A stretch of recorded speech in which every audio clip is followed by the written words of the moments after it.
Mis hermanos, es necesario aclarar antes que nada cuál es el mensaje que el Evangelio anuncia. Y esto es muy importante, sobre todo en una época como la nuestra, donde hay tanta confusión con respecto a esto.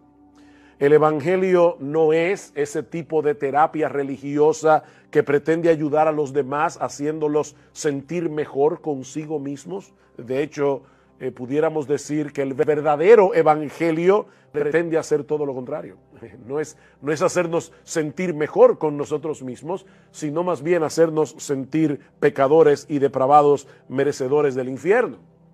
Tampoco es meramente un mensaje acerca del amor de Dios, aunque el amor de Dios se encuentra en el mismo centro del Evangelio. De hecho, si no fuera por el amor de Dios, no habría ningún Evangelio que predicar. Ahora, limitarnos a decirles a la persona Dios te ama o decirles Dios es amor, eso no solo no puede equipararse con la tarea de predicar el Evangelio, sino que puede distorsionar por completo el mensaje, como veremos en un momento. Tampoco predicamos el Evangelio cuando le decimos a las personas, Jesús quiere ser tu amigo, aunque ciertamente no hay nada más grandioso en este mundo que tener un amigo como Jesús. ¿Qué es entonces el Evangelio? Bueno, es la mejor y más extraordinaria noticia que un ser humano pueda escuchar jamás, pero comienza con la peor y más terrible de todas las noticias.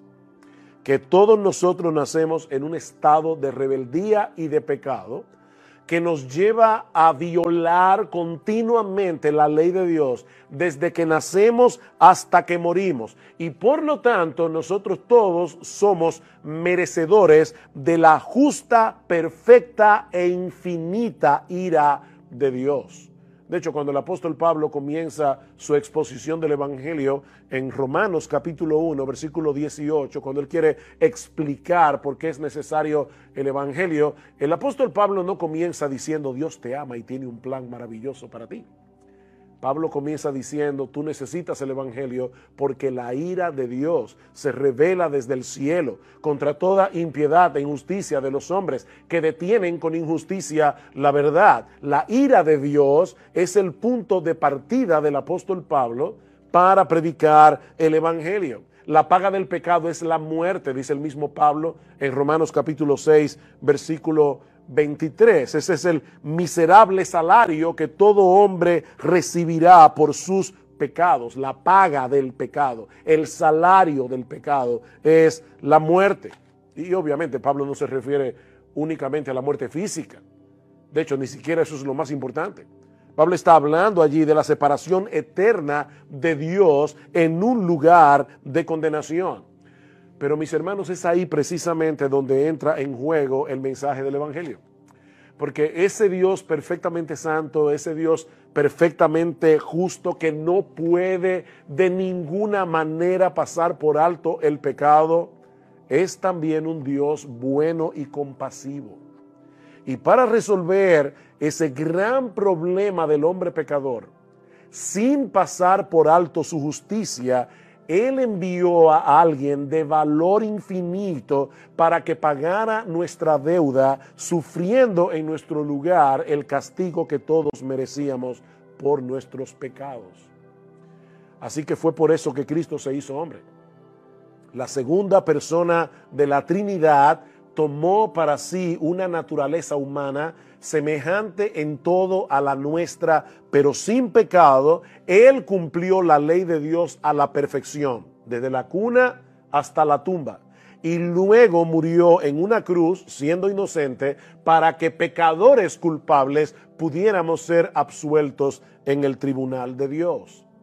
Y todos sabemos por las Escrituras que 3 días más tarde Dios testificó que su justicia quedó plenamente satisfecha. ¿Cómo? Resucitando a Cristo de entre los muertos.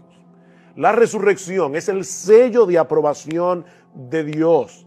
De manera, mis hermanos, que ninguna de nuestras transgresiones quedaron impunes. O sea, no fue que Dios proclamó una amnistía universal. No, Dios no puede hacer eso. Ninguno de nuestros pecados quedaron impunes, porque Dios los castigó en su Hijo. Dios castigó por cada uno de nuestros pecados, castigó a su Hijo en la cruz del Calvario. Y es sobre la base de esa obra de redención que ahora el Evangelio anuncia que hay salvación en Cristo para todo aquel que se arrepiente, para todo aquel que pone su confianza únicamente en Él. Así que ese es el mensaje que el Evangelio anuncia. Y ese es el mensaje que nosotros debemos comunicar a los pecadores para que puedan ser salvos. Así que yo espero que hasta aquí ustedes puedan ver que este mensaje del Evangelio que nosotros debemos compartir no es algo complicado en sí mismo. Algo que solamente unos cuantos privilegiados con un coeficiente intelectual muy elevado pueden entender y pueden proclamar. No, mis hermanos, lo que el Evangelio anuncia es que el justo murió por los injustos para llevarnos a Dios.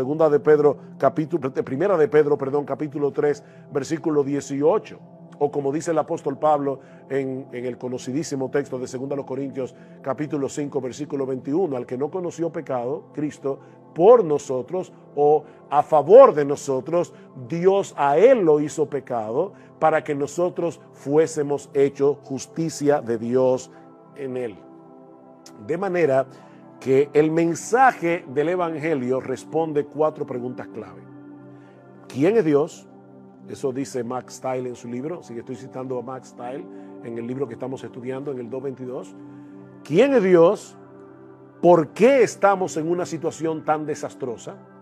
¿Qué hizo Cristo? ¿Y cómo podemos volvernos a Dios?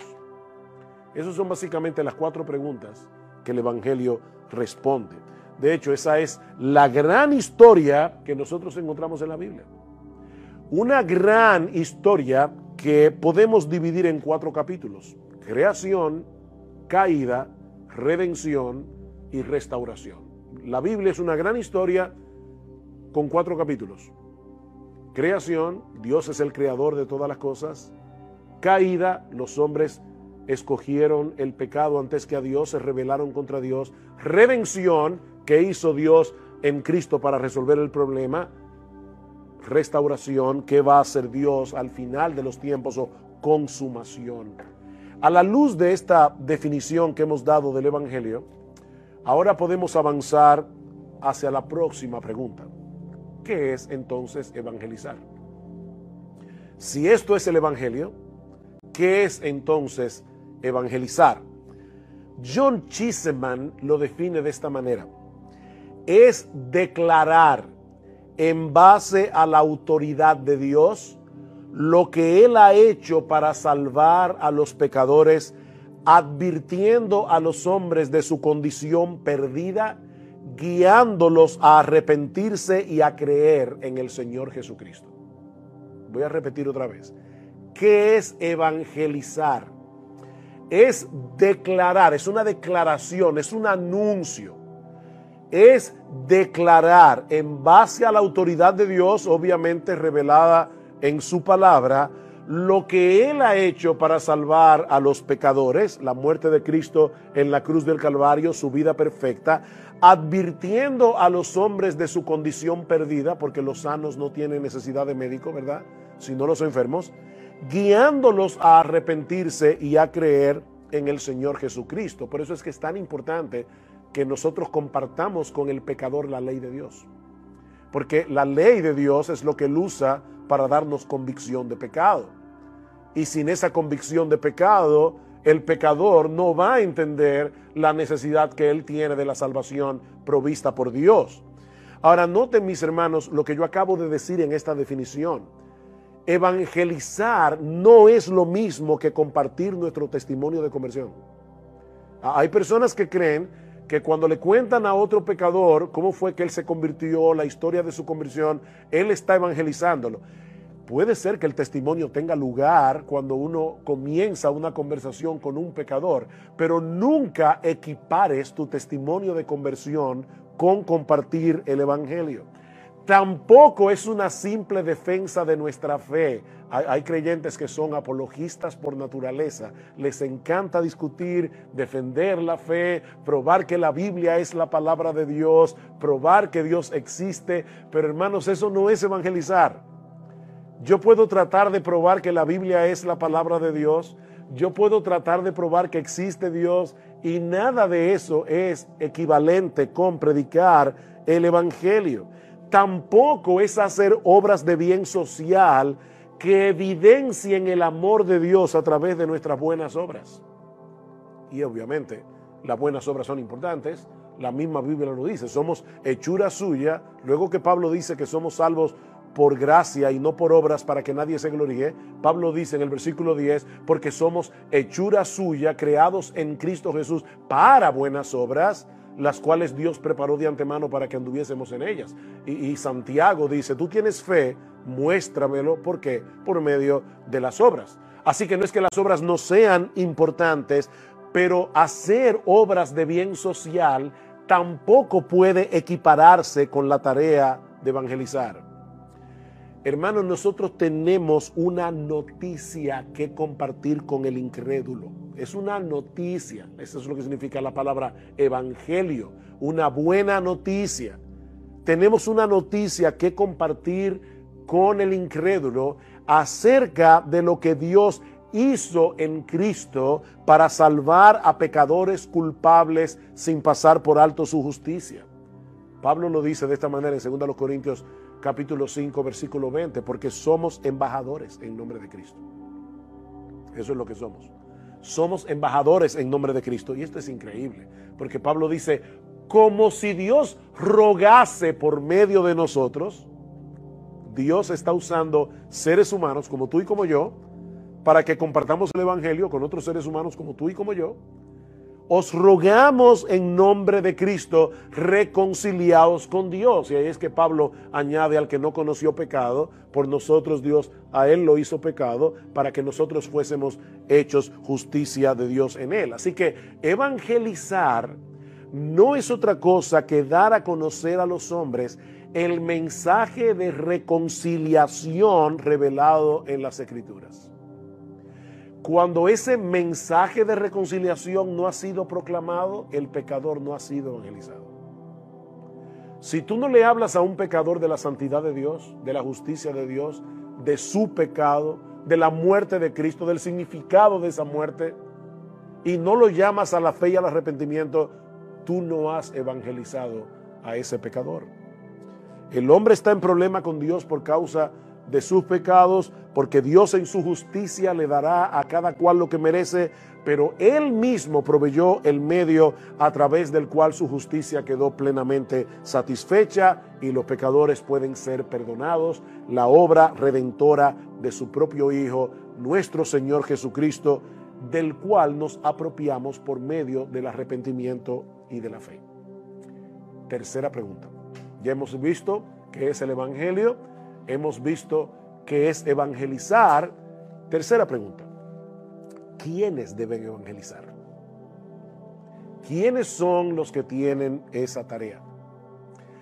Y aquí, hermanos, nadie cuestiona el hecho de que la iglesia tiene la responsabilidad de propagar el mensaje del evangelio en todo el mundo.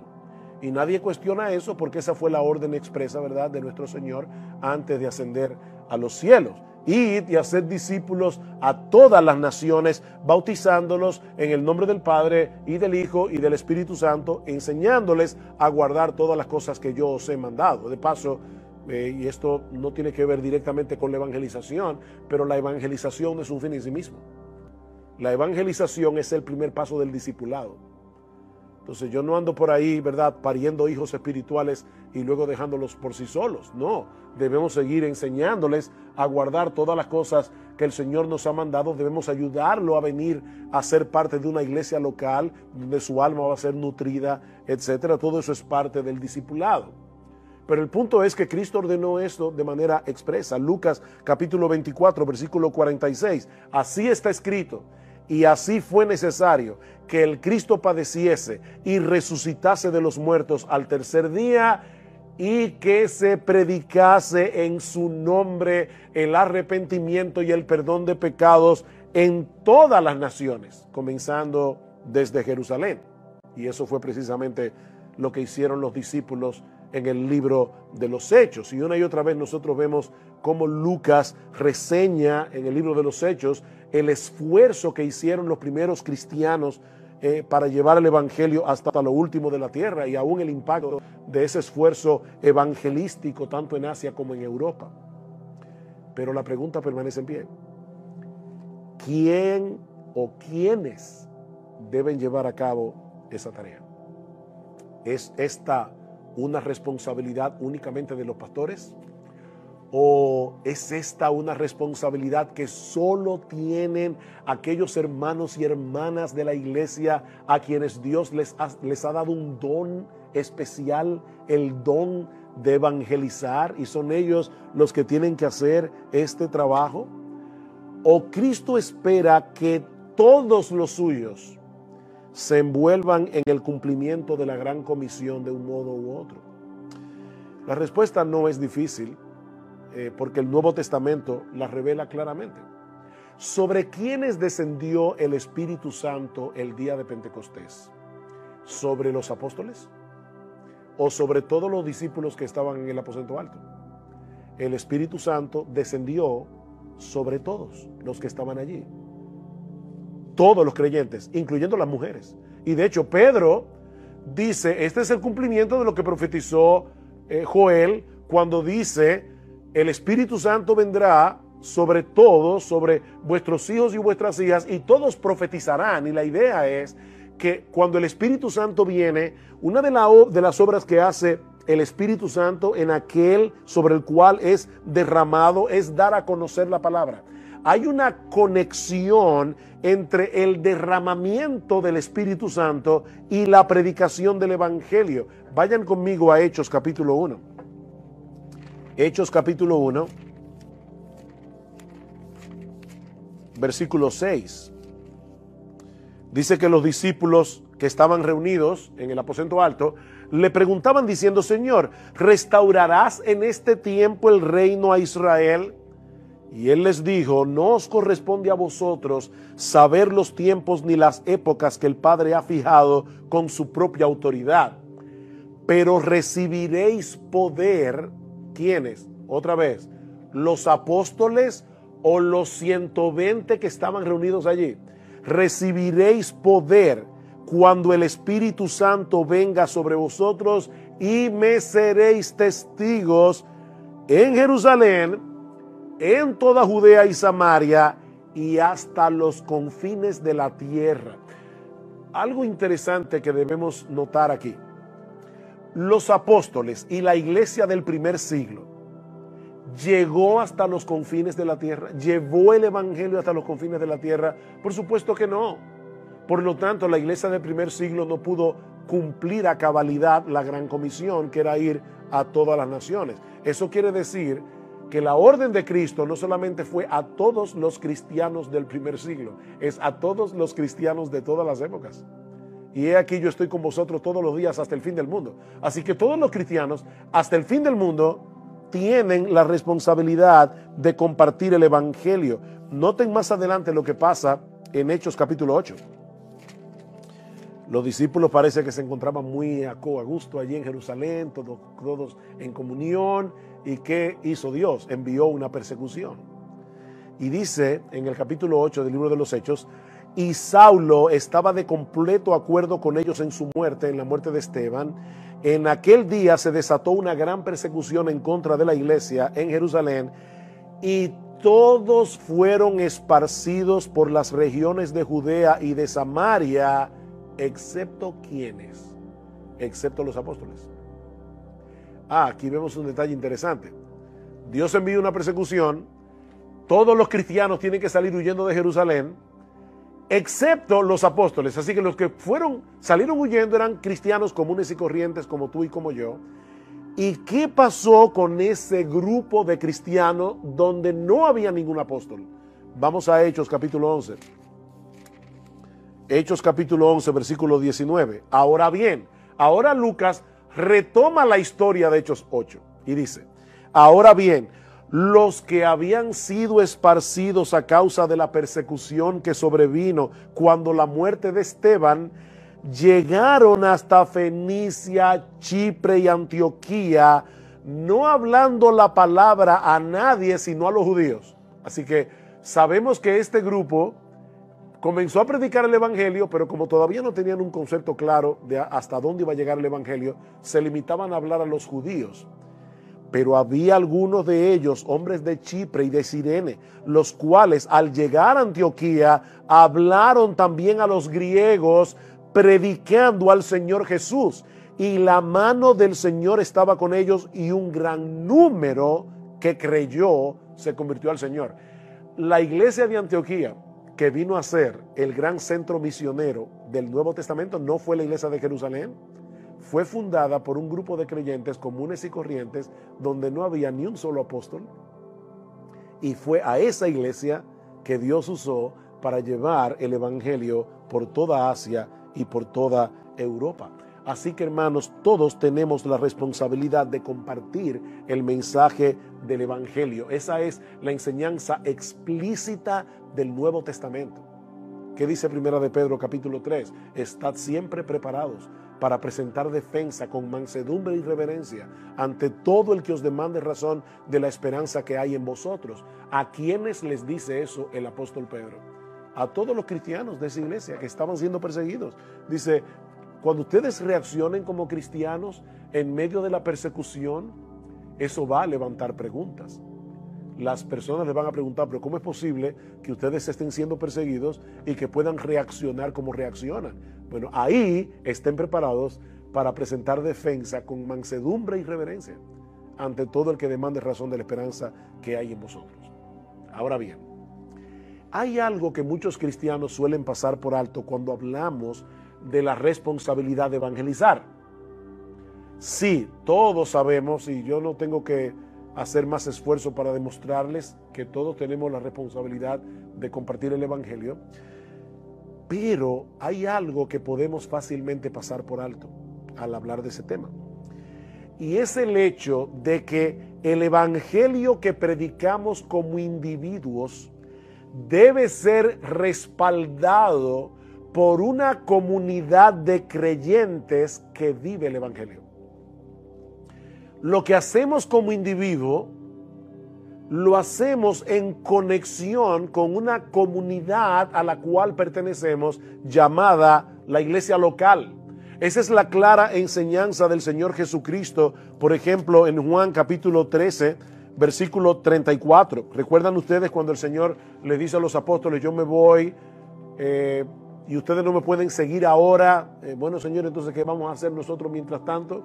Dice el Señor en el versículo 34: un mandamiento nuevo os doy, que os améis los unos a los otros, que como yo os he amado, así también os améis los unos a los otros. De paso, un mandamiento nuevo. ¿Qué tenía de nuevo este mandamiento? Porque en el Antiguo Testamento el Señor dice: ama a tu prójimo como a ti mismo. Entonces, ¿por qué era nuevo este mandamiento? Lo que es nuevo en este mandamiento es esto que dice el Señor: como yo os he amado. Ese estándar es nuevo. Entonces dice Cristo: un mandamiento nuevo os doy, que os améis unos a otros, que como yo os he amado, así también os améis los unos a los otros. En esto conocerán todos que sois mis discípulos, si tenéis amor los unos por los otros. Así que aquí está la gran apología del cristianismo de parte de la iglesia: el amor que nos tenemos unos a otros. Así es que el mundo va a conocer que verdaderamente nosotros somos del Señor. Es a través del amor entre los cristianos que el mundo puede ver una representación viva del poder del evangelio. Esa es una de las razones por la que Dios tiene a su iglesia en el mundo. Mark Dever dice lo siguiente: cada cristiano tiene la responsabilidad de hacer visible el evangelio del Dios invisible. Y ahora añade: el amor de Dios de una forma suprema debe ser revelado en la iglesia. El amor de Dios de una forma suprema debe ser revelado en la iglesia. El tipo de evangelismo que el Nuevo Testamento presenta no es el de creyentes aislados dando testimonio de lo que Cristo hizo en ellos, no. El Dios invisible espera que su carácter se haga visible en el mundo a través de las iglesias locales. ¿Recuerdan 1 de Juan capítulo 4 versículo 12? Nadie ha visto jamás a Dios. Nadie ha visto jamás a Dios. Si nos amamos unos a otros, Dios permanece en nosotros y su amor se ha perfeccionado en nosotros. El amor de Dios se hace visible. Como dice John Stott, explicando este versículo, él dice, el Dios invisible, que una vez se hizo visible en Cristo, ahora se hace visible en los cristianos si nos amamos unos a otros. Esta es una declaración sorprendente, dice John Stott. La iglesia local no puede evangelizar, proclamar el evangelio de amor si ella misma no es una comunidad de amor. Así que debemos proclamar el mensaje del evangelio, pero esa proclamación será eficaz en la misma medida en que nosotros seamos capaces de conectar ese mensaje a los ojos del mundo a través de concretar, ese mensaje a los ojos del mundo a través de la iglesia local, el cuerpo de Cristo. ¿De qué se trata el mensaje del evangelio? De que Dios amó gratuitamente al mundo con un amor tan grande que estuvo dispuesto a pagar él mismo la deuda del pecador. Bueno, si vamos a estar proclamando ese mensaje, es obvio que solo será eficazmente proclamado en un contexto de sanidad y de amor. Cristo vino al mundo porque el pecado no es un juego para Dios. Y no debe serlo para nosotros tampoco. Pero debemos mostrar de formas concretas ese gran amor que hizo posible una redención tan grande. Así que hemos visto ya qué es el evangelio, hemos visto qué es evangelizar, hemos visto quiénes deben evangelizar y en qué contexto. Por eso es que Max Stiles habla de crear en la iglesia una cultura de evangelización. Pero ahora viene la última pregunta: ¿cómo debemos evangelizar?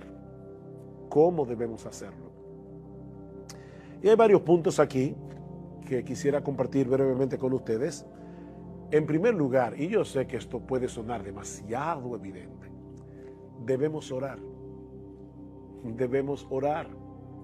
Recuerden lo que hemos dicho muchas veces. Bueno, digo recuerden, no a los estudiantes del 222 que me están viendo por la internet, pero sí los miembros de nuestra iglesia me han oído decir esto más de una vez. Nosotros somos equipos de rescate que salen al mar después de un naufragio para encontrar cadáveres, pero no para darles honrosa sepultura, sino para darles vida. Y para eso, ¿quién es suficiente? Nosotros debemos orar. Algunas personas piensan que si Dios es soberano en la salvación de los pecadores, entonces no tiene caso que oremos. De hecho, si Dios es soberano en la salvación de los pecadores, en la mente de estos hermanos, de estos creyentes, tampoco tiene caso que prediquemos o no prediquemos. Si fueron elegidos, se van a salvar como quiera. No, el razonamiento bíblico es a la inversa. Precisamente porque la salvación está en las manos de Dios y no en las nuestras, nosotros debemos pedirle a Él que bendiga su palabra, trayendo a los pecadores al arrepentimiento. Si yo creyera que la salvación está en las manos del pecador, ¿para qué pedirle a Dios que lo convierta si Dios no puede hacer nada? O sea, ya Dios hizo su parte. Él trajo a su hijo, envió a su hijo, murió en la cruz, y ahora el pecador que se las arregle como pueda. Pero eso no es lo que la Biblia enseña. Dios salva al pecador. Como dice el libro de Jonás, la salvación es de Jehová. La salvación es del Señor. Precisamente por eso yo puedo pedirle a Dios que obre en el corazón de los pecadores. Noten lo que dice Pablo en Romanos capítulo 10, versículo 1. Hermanos, el deseo de mi corazón y mi oración a Dios por ellos, refiriéndose a sus hermanos de raza, los judíos, mi oración por ellos es para su salvación. Lo sorprendente de esta declaración de Pablo es que unos versículos más atrás, en el capítulo 9, versículo 15 al 16, Pablo dice, porque él dice a Moisés, hablando de Dios, tendré misericordia del que yo tenga misericordia y tendré compasión del que yo tenga compasión, así que no depende del que quiere ni del que corre, sino de Dios que tiene misericordia. Pablo acaba de decir en los términos más claros posibles que Dios es soberano en la salvación. Sin embargo, él dice, pero yo le oro a Dios que salve a los pecadores. Porque, hermanos, Dios no solo eligió a los que se van a salvar, Dios también eligió los medios a través de los cuales serán salvados: la oración y la predicación de la palabra. La oración y la predicación de la palabra. Agradó a Dios salvar a los creyentes por la locura de la predicación. Es por eso que Pablo dice en 2 Timoteo capítulo 2 versículo 10, él dice, yo todo lo soporto por amor a los escogidos, para que ellos también obtengan la salvación que es en Cristo Jesús con gloria eterna. Pablo creía en la elección, pero dice, yo todo lo soporto en mi viaje misioneros, para que los salvos, los perdidos, puedan escuchar el Evangelio, porque es a través de escuchar el Evangelio que ellos serán salvos. Mis hermanos, Dios no nos pide que desentrañemos el misterio entre la soberanía de Dios y la responsabilidad humana. Él nos pide que lo obedezcamos. Entonces, Él nos dice en su palabra, yo soy el que salvo, pero ustedes son los que predican, ustedes son los que oran. Así que oren y prediquen. Debemos orar, hermanos, al predicar el Evangelio, debemos hacerlo en oración. Y gracias al Señor que Él nos ha dado la capacidad de ser ¿cómo diríamos eso en español? Multifacéticos. O sea, nosotros podemos estar hablando con el pecador y al mismo tiempo diciendo, Señor, ayúdame, dame luz. O a veces el pecador está hablando, te está preguntando algo y tú estás diciendo, Señor, ayúdame, dame luz, dame gracia, obra en su corazón. Debemos orar antes de predicar el Evangelio a un inconverso, debemos orar mientras predicamos el Evangelio, debemos orar después que le predicamos. Debemos evangelizar en oración. 2, otro también demasiado obvio, debemos usar la Biblia. Debemos usar la Biblia. Si bien es necesario que nosotros comuniquemos el mensaje de salvación en nuestras propias palabras, porque evangelizar no es repetir como un loro una cadena de versículos bíblicos, y hay personas que hacen eso. Eso no es evangelizar. Nosotros debemos decir al pecador, ¿verdad?, de nuestras propias palabras, cuál es su condición, qué fue lo que hizo Dios. Nunca olvidemos que la palabra de Dios es viva y eficaz. La palabra de Dios es viva y eficaz y más cortante que toda espada de 2 filos y penetra hasta partir el alma y el espíritu, las coyunturas y los tuétanos, y discierne los pensamientos y las intenciones del corazón. Hebreos 4:12. Dios ha prometido usar su propia palabra para producir lo que Él quiere en el corazón de los hombres. Isaías 55, su palabra no volverá vacía. Por otro lado, el hecho de citar las Escrituras es una forma de mostrar al pecador que lo que nosotros estamos diciendo no son nuestras propias opiniones personales, sino que estamos entregándoles el mensaje revelado por Dios en su palabra. Así que al evangelizar, usen la Biblia. Usen la Biblia. 3. Debemos ser claros al exponer el mensaje del Evangelio. Debemos ser claros al exponer el mensaje del Evangelio. Es decir, debemos hacer un esfuerzo para hablar de tal manera que las personas puedan entendernos. Uno de los problemas que tenemos los cristianos es que muchas veces nos aislamos tanto del mundo incrédulo que olvidamos cómo es que el mundo incrédulo se comunica. Y muchos de ustedes han oído, ¿verdad?, como el error de hablar cristianés. Nosotros hablamos cristianés y es un lenguaje que el pecador no entiende, porque él vive en otro planeta, espiritualmente hablando. Yo no sé qué pensará un inconverso cuando escucha a 2 cristianos decir, fulano de tal estaba en la iglesia, pero ahora se fue al mundo. Y uno dice, ¿a dónde vivía antes? estaba en el mundo, no era en Marte, no era en la Luna. Entonces nosotros tenemos una clase de expresiones que debemos tener cuidado porque el inconverso no la entiende. En ese sentido debemos tomar en cuenta con quién estamos hablando, porque lo que puede ser claro para ciertas personas puede que no lo sea para otras personas. Por ejemplo, una de las palabras clave del Evangelio es justificación. Somos justificados por la fe sola, dice Pablo en Romanos. Ahora, cuando el inconverso que no habla cristianés escucha la palabra justificación, ¿en qué él piensa? En excusarse. O sea, cuando nosotros decimos, fulano se está justificando, ¿qué es lo que queremos decir? Que él cometió una falta y ahora él está tratando de explicar por qué fue que hizo lo que él hizo. Entonces resulta que tú le estás hablando al inconverso acerca de la justificación por la fe sola, pero él está pensando en otra cosa. ¿Qué debemos hacer? ¿Eliminar la palabra justificación de nuestro evangelismo? No, pero debemos aclarar que cuando la Biblia dice que Dios justifica al pecador, lo que Él quiere decir es que Él nos declara justos cuando depositamos toda nuestra confianza en la persona y la obra de nuestro Señor Jesucristo. Por otra parte, aunque nuestra meta al predicar el Evangelio no es la de ofender a los demás, esa no es la meta. Nunca debemos sacrificar la claridad del Evangelio para no resultar ofensivos. Debemos ser claros, y esto no solamente significa hablar de tal manera que me entiendan, es hablar de tal manera que él entienda su condición. No debemos sacrificar la claridad para no ser ofensivos. Debemos hablar claramente del pecado. Debemos hablar claramente de la impotencia del pecador para salvarse. Debemos hablar claramente del significado de la cruz, de la necesidad de venir a Cristo en arrepentimiento y fe, de la necesidad de creer en Cristo. ¿Qué significa esto? Arrepentirse y creer. De la terrible condenación que le espera a los que rechazan el llamado de Dios. Ese es el ejemplo de evangelismo que nosotros encontramos en el Nuevo Testamento. Vayan conmigo a Hechos capítulo 2, versículo 36.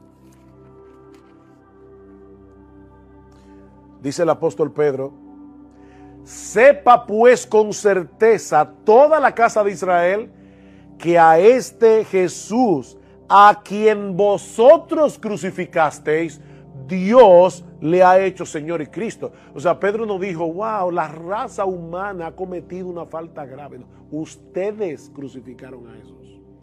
Eso es ser bien claro y bien directo. Y eso es un buen ejemplo de evangelismo.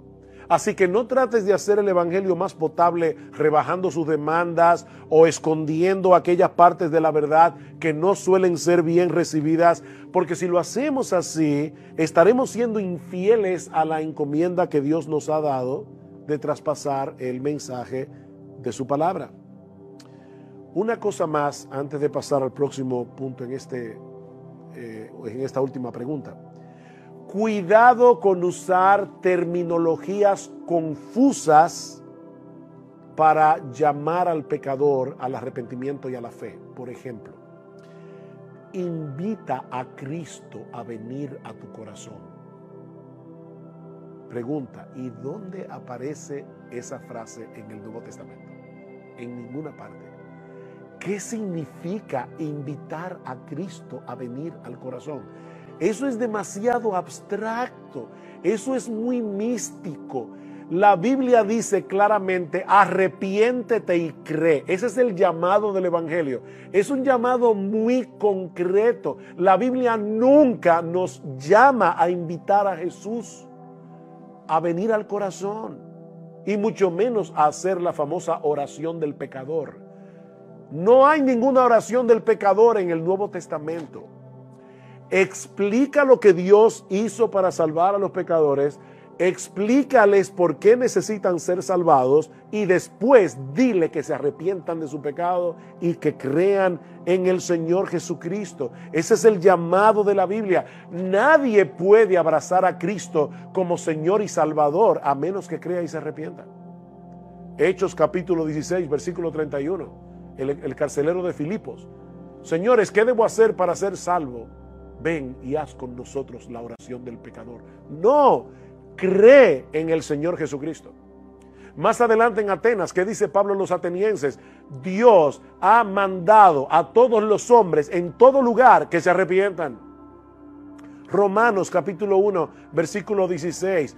Porque no me avergüenzo del evangelio, porque es poder de Dios para salvación a todo aquel que cree, al judío primeramente y también al griego, porque en el evangelio la justicia de Dios se revela por fe y para fe, como está escrito, mas el justo por la fe vivirá. Es un llamado a arrepentirse, es un llamado a creer.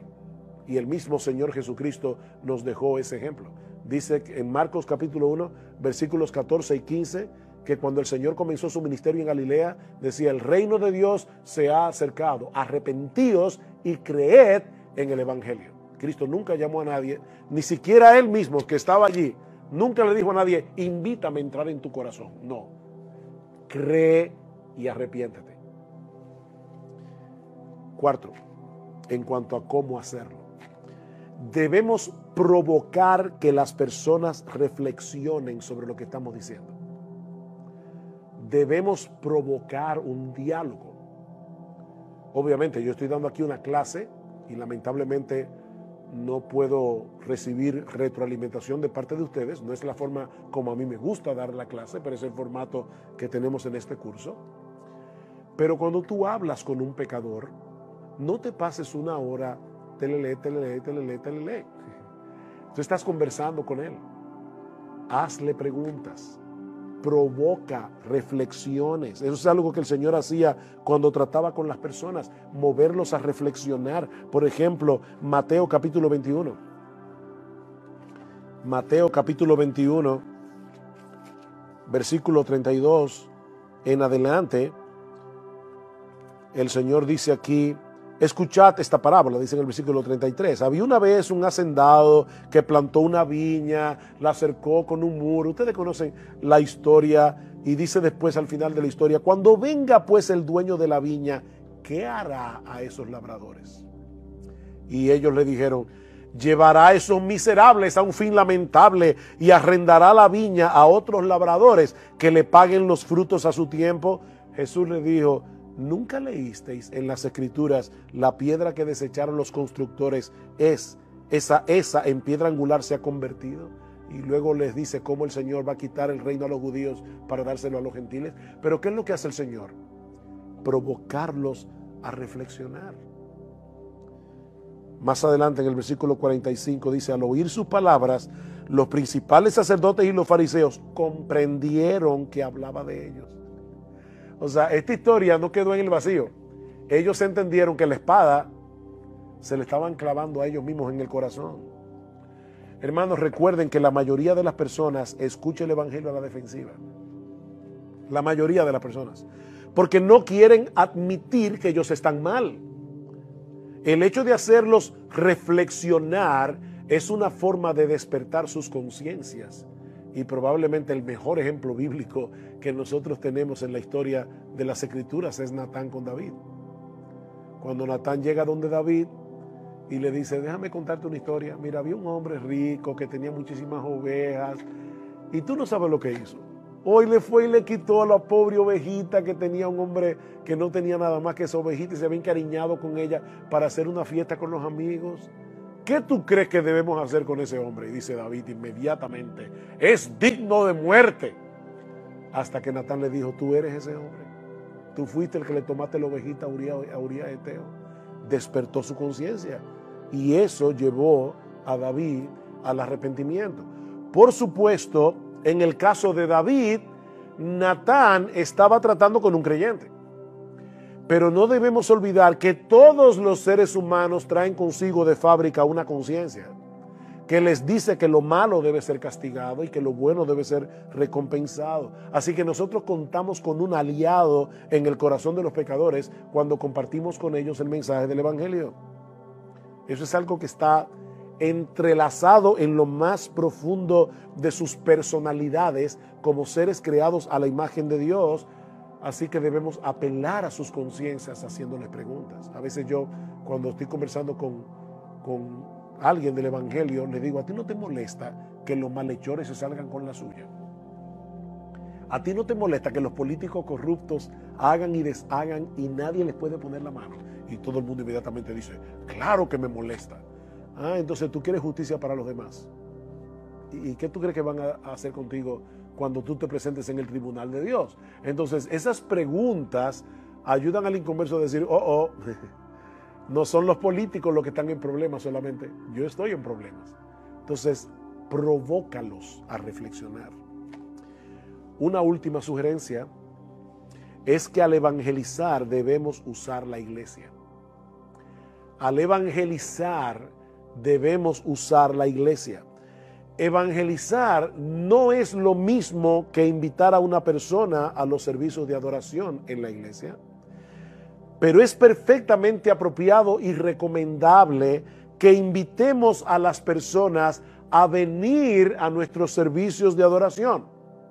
No solo para que se expongan a la predicación de la palabra, sino también para que ellos puedan interactuar con el pueblo de Dios. Y eso probablemente, si la iglesia es una iglesia sana, repito, si la iglesia es una iglesia sana, eso los va a ayudar a vencer algunos prejuicios. Ahora bien, esa no es la única manera en que nosotros podemos usar la iglesia en nuestra labor evangelística. Los incrédulos no solo necesitan escuchar el mensaje del evangelio predicado desde el púlpito, ellos también necesitan observar cómo es que ese evangelio opera en la vida de las personas que lo profesan. Y eso ya lo dijimos antes.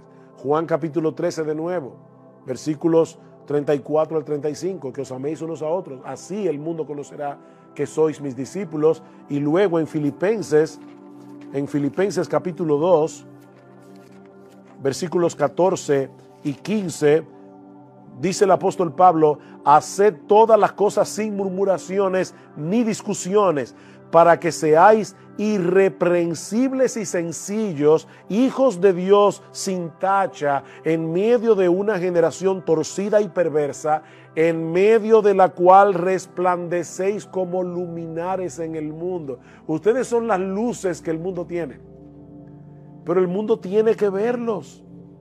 Por eso me encanta esta definición que Max Tile da de la iglesia en su libro, de la iglesia local. Dice: ¿qué es una iglesia local? Es una asamblea de cristianos nacidos de nuevo, bautizados, que hacen un pacto en amor para reunirse regularmente bajo la autoridad de las Escrituras y el liderazgo de los ancianos para adorar a Dios, ser una imagen visible del Evangelio y al final dar gloria a Dios. Eso es la iglesia local. Nosotros debemos dar una imagen visible del Evangelio. En ese sentido, hermanos, todo lo que la iglesia hace debe ser un reflejo del Evangelio. Cuando los pastores oran en el culto, debe ser un reflejo del Evangelio. Cuando cantamos los himnos, mi gran queja con mucha de la adoración contemporánea es que son himnos muy bonitos, pero no tienen Evangelio. No le explican al pecador que son pecadores y que necesitan la cruz.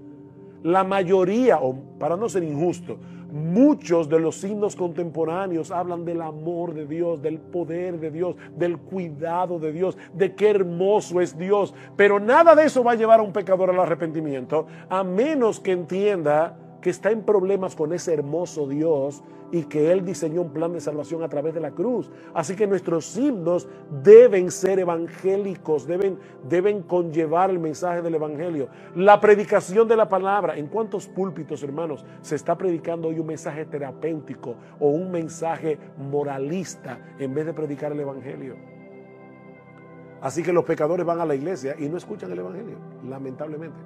Lo que estamos diciendo es: trae al pecador a la iglesia para que él oiga el evangelio cuando oramos, para que Él oiga el Evangelio cuando cantamos, para que Él oiga el Evangelio cuando predicamos, para que Él vea el Evangelio cuando celebramos la Santa Cena, para que Él vea el Evangelio a través del bautismo. Es que todo debe ser un reflejo del Evangelio. Pero el papel de la iglesia en el evangelismo no se limita a lo que sucede los domingos en el servicio de adoración. Mark Dever dice: sí, tú debes invitar a las personas a los servicios en la iglesia y a los eventos evangelísticos especiales, pero debes considerar también traerlos a tu propia vida y a las interacciones de relaciones que existen en tu congregación. Invítalos a tu vida, no solamente a la iglesia. Hermanos, ese es el gran reto de los cristianos: ser distintos sin aislarnos. Ser distintos sin aislarnos. De Cristo se dice en la Escritura que era amigo de pecadores. Mateo capítulo 11, versículos 16 al 19. Él era amigo de pecadores. Sin embargo, en Hebreos capítulo 7, versículo 26, dice que era separado de los pecadores. Por fin, ¿Cristo era amigo de los pecadores o era separado de los pecadores? Sí, las dos cosas. Ambas cosas eran verdad con respecto a Cristo y debe serlo con respecto a nosotros. Yo creo que el punto está en entender que nosotros no vivimos para nosotros mismos. Porque no vivimos para nosotros mismos es que somos distintos. Pero esa es la misma razón por la que no debemos aislarnos. Estoy leyendo un libro escrito por una hermana que antes fue lesbiana y que fue activista feminista, profesora de literatura inglesa en la Universidad Rosaria Butterfield, y ella nos cuenta cómo ella conoció al Señor, una persona súper intelectual, y sin embargo ella nos cuenta cómo en una ocasión ella escribió un artículo en el periódico de su ciudad en contra de los cristianos. La respuesta que recibió lamentablemente de los cristianos fue increíblemente airada, diciéndole que ellos van a estar contentos cuando la vean ardiéndose en el infierno, hasta que un pastor le escribió una carta muy razonable y muy amorosa. Y dice ella: esa fue la única carta que yo respondí. Ese pastor la invitó a su casa a cenar junto con su esposa, y dice, ellos se hicieron mis amigos. Y no solamente se hicieron mis amigos, dice ella, se hicieron amigos de mis amigos, que ya ustedes se pueden imaginar con qué grupo ella se desenvolvía. Ella vivía con su pareja. Y poco a poco, dice, yo me di cuenta que ellos no se habían acercado a mí como un proyecto evangelístico. Ellos estaban interesados en mí como persona. Y la ganaron para el Señor. Y ahora Rosaria Butterfield es la esposa de un pastor que está escribiendo libros para ganar a otros para Cristo dentro de su comunidad LGBT, de su antigua comunidad LGBT. Entonces, hermanos, nosotros somos sal y luz del mundo, y eso no se puede hacer por control remoto. Nosotros tenemos que estar cerca del pecador. Hay un mundo allá afuera urgentemente necesitado del mensaje de salvación que el Evangelio anuncia, y nosotros tenemos la responsabilidad de dar de gracia lo que de gracia hemos recibido.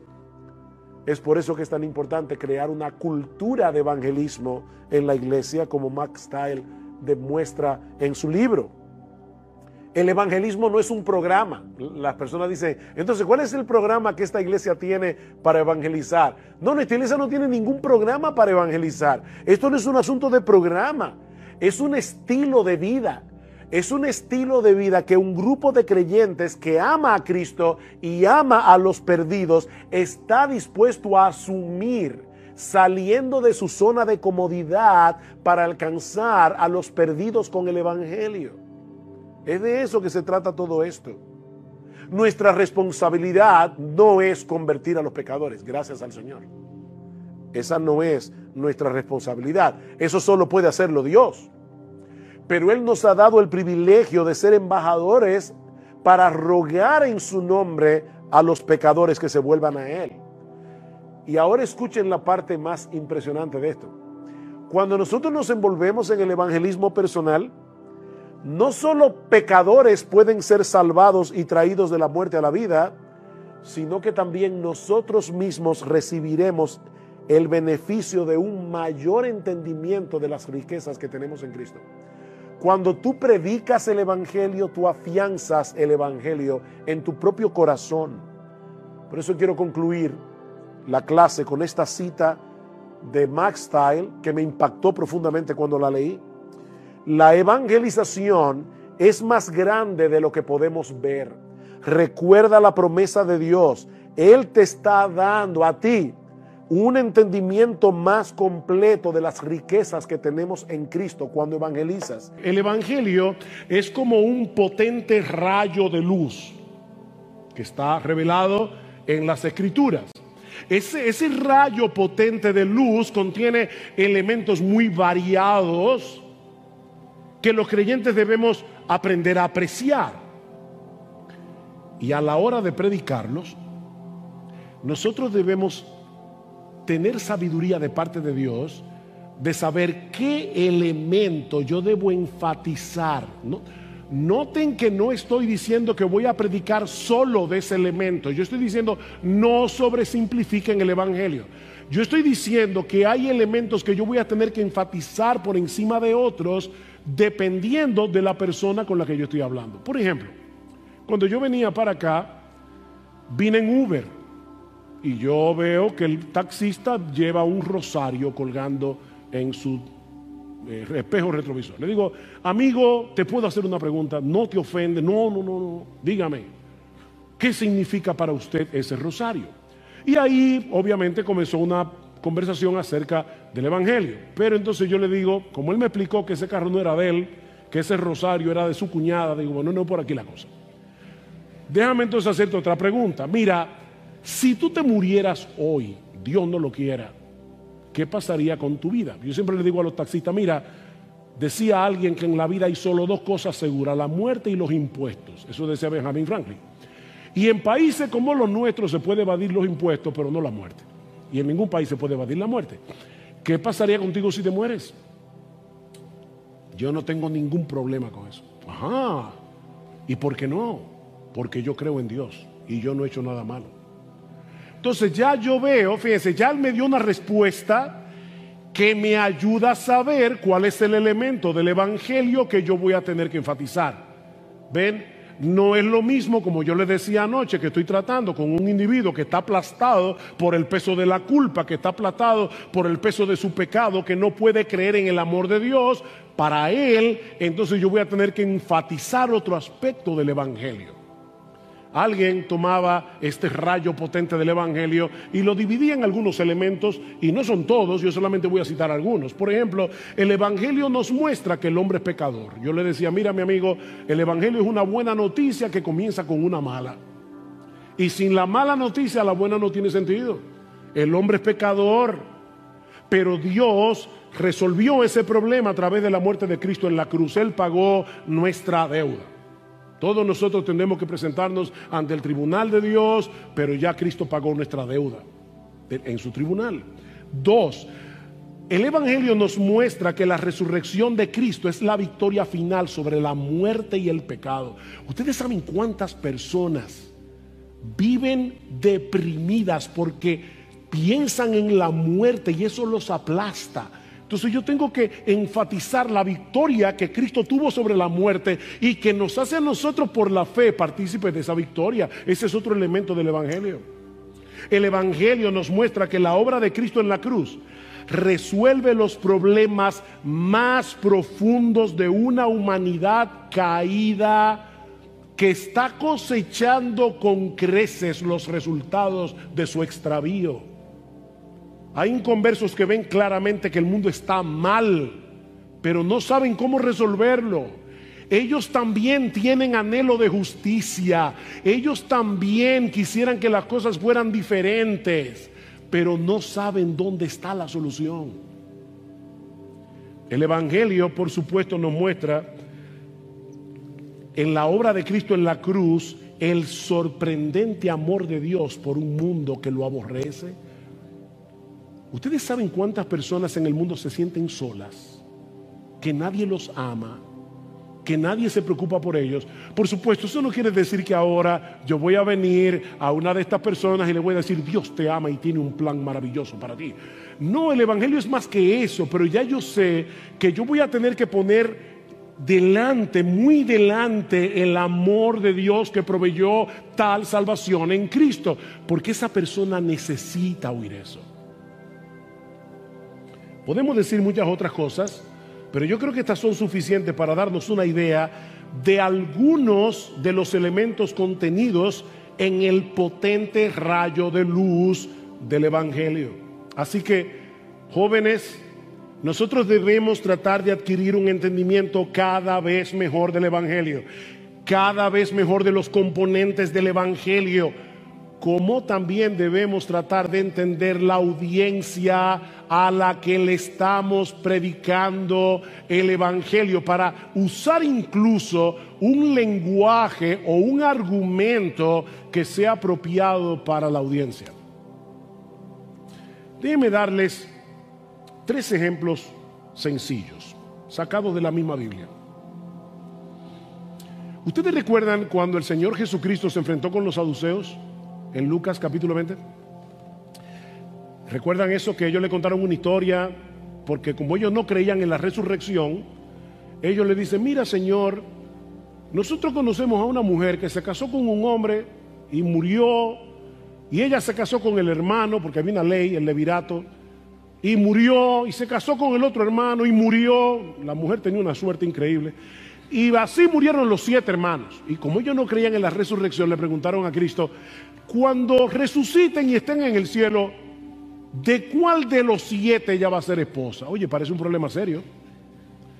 Entonces el Señor Jesucristo les dice: ustedes yerran ignorando las Escrituras y el poder de Dios. Déjenme hacerles una pregunta. El Señor no dice en su palabra: yo soy el Dios de Abraham, el Dios de Isaac y el Dios de Jacob, y Él no es Dios de muertos, Él es Dios de vivos. Si Dios hubiera dicho que Él fue el Dios de Abraham, pudiéramos creer que Abraham ya estaba muerto y enterrado y que no iba a resucitar. Pero Él dijo: yo soy el Dios de Abraham. Ahora déjenme hacerles una pregunta, y no queremos juzgar al Señor Jesucristo ni a la sabiduría de Jesús, pero ¿no habían mejores textos del Antiguo Testamento para probar la resurrección? En Daniel 12 la resurrección está más clara que el agua. ¿Por qué citar ese texto que se encuentra en Deuteronomio?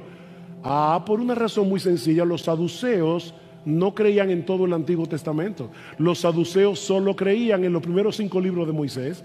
Si Cristo hubiera citado a Daniel, ese libro no era una autoridad para ellos, pero como Jesús sabía la audiencia a la que Él le estaba predicando, citó el libro de Deuteronomio, que ellos sí aceptaban como inspirados. ¿Ven cuál es el punto? O pensemos por un momento en Pedro en Hechos capítulo 2, el día de Pentecostés. ¿A quién le estaba predicando Pedro el Evangelio? Eran judíos, así que Pedro está predicando el Evangelio a una audiencia en particular, y por eso Pedro usa palabras muy particulares, porque él conocía muy bien el trasfondo cultural de las personas a las que él estaba predicando. Por ejemplo, ustedes nunca se han dado cuenta, yo no me había dado cuenta hasta hace poco, que nunca escribiendo una carta a judíos o hablándole a una audiencia judía, los autores del Nuevo Testamento usan la palabra adopción, una palabra tan importante en el Evangelio, pero nunca la usan. ¿Saben por qué? Porque la adopción era completamente impracticada entre los judíos. Ellos creían en la redención, pero no en la adopción. La adopción es un concepto completamente greco-romano, y por eso Pablo lo usa en una audiencia greco-romana, en su carta a los romanos, en su carta a los griegos, pero no hablándole a judíos. O sea que uno tiene que saber con quién yo estoy hablando. ¿Qué hace Pedro en Hechos capítulo 2? Bueno, lo primero que hace es una apología de lo que está sucediendo allí. El Espíritu Santo desciende del cielo, los que estaban allí comenzaron a hablar en lenguas. ¿Y cuál fue la acusación? Están borrachos. Y Pedro dice: no, son las 9 de la mañana, ¿cómo van a estar borrachos a esta hora? Si fuera ahora tal vez sí, pero no en aquella época. Esto es lo que dijo el profeta Joel. ¿Y por qué Pedro cita al profeta Joel? Bueno, porque eran judíos, porque ellos creían en el Antiguo Testamento, ellos aceptaban esas escrituras como una autoridad. Y entonces, a través de esas escrituras, Pedro les va diciendo cómo Jesucristo cumplió las expectativas mesiánicas que habían sido anunciadas en el Antiguo Testamento y cómo ellos mataron al Señor, a Cristo, a Jesús, a quien Dios ha hecho Señor y Cristo. Fin, hasta ahí es apologética, pura apologética. Pedro está defendiendo su argumento. Pero para llevarlos ¿a dónde? Para llevarlos en los versículos 37 al 40 a un llamado evangelístico: arrepentíos y creed en el evangelio. Sepa pues ciertísimamente que toda la casa de Israel, que a este Jesús, a quien vosotros crucificasteis, Dios le ha hecho Señor, un término que el judío entendía perfectamente, Adonai, Jehová del Antiguo Testamento, y Cristo, Mesías, Él es el Salvador prometido en el huerto del Edén. Y ahí entonces Pedro los llama al arrepentimiento. En otras palabras, Él no se limitó a darles la historia de la muerte de Cristo, la historia de la semana de la pasión. Él les dio el significado de esa historia. La historia es apologética. Él le dijo: ustedes saben lo que pasó aquí, y miren cómo esto encaja con lo que los escritos que ustedes aceptan como inspirados anunciaban en los profetas. Pero ahora déjenme decirles lo que eso significa. Lo que eso significa es que hay salvación en Cristo, que ustedes pueden huir a tiempo de esta perversa generación. ¿Ven la conexión entre apologética y evangelismo? Déjenme poner otro ejemplo. Pablo en Atenas. ¿Qué hace Pablo en Atenas? Bueno, ahora tenemos a Pablo con una audiencia completamente diferente. Los atenienses ignoraban las escrituras, no creían ni conocían la Biblia, así que Pablo usa una estrategia diferente. Y de paso, la estrategia de Pablo es bíblica y lo voy a demostrar ahora. Pablo comienza presentando a Dios como el creador, el Dios que hizo los cielos y la tierra, pero en vez de usar el libro de la Biblia, ¿qué libro usa Pablo? El libro de la naturaleza. Y eso es bíblico porque dicen, Salmo 19, ya yo se lo cité, los cielos cuentan la gloria de Dios, el firmamento anuncia la obra de sus manos. Pablo está diciendo: yo sé que ustedes han leído este libro y por intuición ustedes saben que existe un Dios. Y es por eso que ustedes tienen un altar al Dios no conocido. Oigan, qué genial. O sea, Pablo lo lleva primero al libro de la creación y le dice: ustedes saben, miren la creación ahí, y es por eso que ustedes tienen un altar al Dios que ustedes saben que no conocen. Pero no solo eso, uno de vuestros propios poetas, y cita aquí a Arato de Soli. Arato de Soli es un poeta griego ateniense del siglo IV que los atenienses tenían en esa época como un ícono cultural. Eso es como citar hoy no sé a quién, o sea, una de esos verdugos que la gente dice: wow, o sea, que la gente cree en ellos. Entonces dice: ¿qué dice Arato de Soli? Le dice, ya me fui,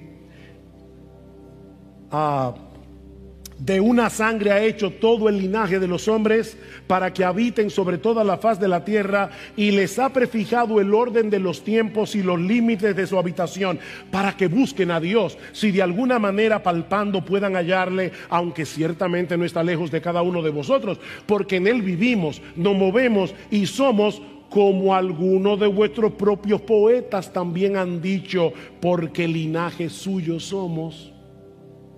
Ven, Pablo va del libro de la creación a la intuición de ellos que tienen un altar al Dios no conocido, y ahora les dice: uno de vuestros propios poetas que ustedes aprecian tanto dice claramente que nosotros somos linaje de Dios.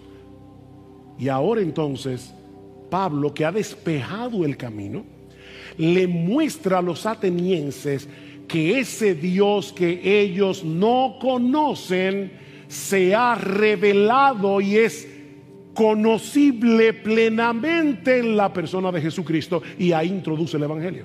¿Cómo termina Pablo su discurso en Atenas? Siendo pues linaje de Dios, no debemos pensar que la divinidad sea semejante a oro o plata o piedra, escultura de arte y de imaginación de hombres, pero Dios, habiendo pasado por alto los tiempos de esta ignorancia, ahora manda a todos los hombres en todo lugar que se arrepientan, por cuanto ha establecido un día en el cual juzgará al mundo con justicia por aquel varón a quien designó, dando fe a todos con haberle levantado de los muertos. Ese es el mismo mensaje de Pedro en Pentecostés, pero envuelto de otra forma. Pablo está tomando en cuenta la audiencia. Jóvenes, debemos entender el Evangelio, debemos entender la audiencia a la que le estamos predicando para saber cuáles son los aspectos del Evangelio que debemos enfatizar, cómo debemos presentarlo.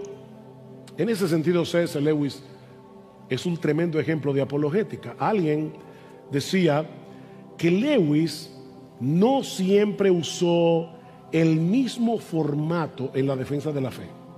Él usaba estrategias distintas en sus escritos, sabiendo de antemano que no todos funcionaban de la misma manera con el mismo público. Por ejemplo, Mero Cristianismo, o el libro Milagros, muy bueno por cierto, excelente libro. En esos dos libros Lewis apela a la razón, al entendimiento. Pero hay otro libro de Lewis que también lo recomiendo, se llama Sorprendido por la Alegría. Es donde Lewis narra cómo fue su conversión. Y ahí lo que hace Lewis es demostrar que la fe cristiana es la respuesta a los anhelos más profundos del hombre. Es otra estrategia completamente diferente. Y en las Crónicas de Narnia